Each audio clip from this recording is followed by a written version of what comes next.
কবর এমন এক ঘর যেখানে নাই কোনো বাতি, নাই কোনো সাথী।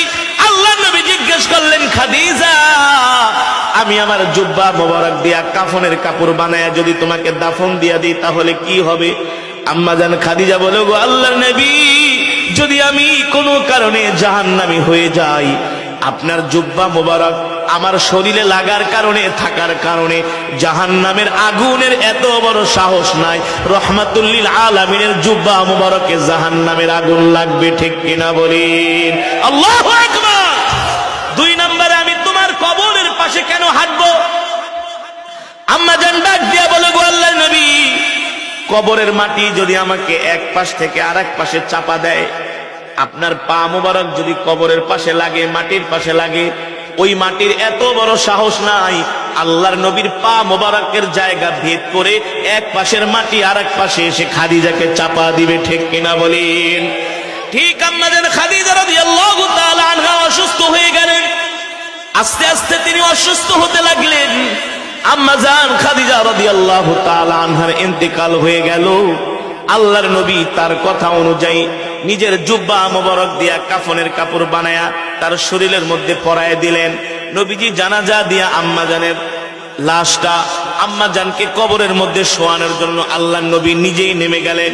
নিজের হাত দিয়া আল্লাহর নবী রহমাতুল লিল আলামিন আম্মা জানকে দাফন করলেন।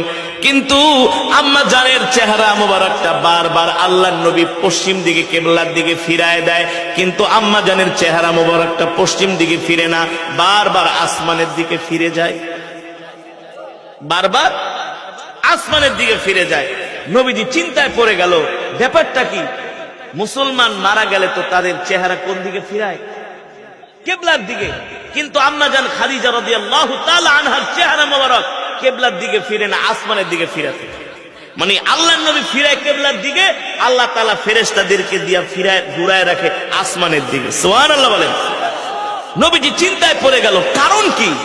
কি হতে পারে আমার খাদিজার চেহারা ফিরায় কিবলার দিকে, হয়ে যায় আসমানের দিকে?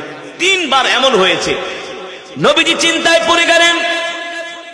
আল্লাহ তাআলা জিবরাইলকে পাঠাইলেন, ও জিবরাইল, যাও জমিনে যাও, আমার হাবিব টেনশন করতেছে, আমার হাবিব চিন্তায় পড়ে গেছে, কেন খাদিজার চেহারাটা কিবলার দিকে থাকে না, আসমানের দিকে ফিরা যায়। তাড়াতাড়ি যায় আমার হাবিবকে বলে দাও। এবার জিবরাইল আয়েশা বলেন, গো আল্লাহর নবী, আপনি কান্না করেন কেন?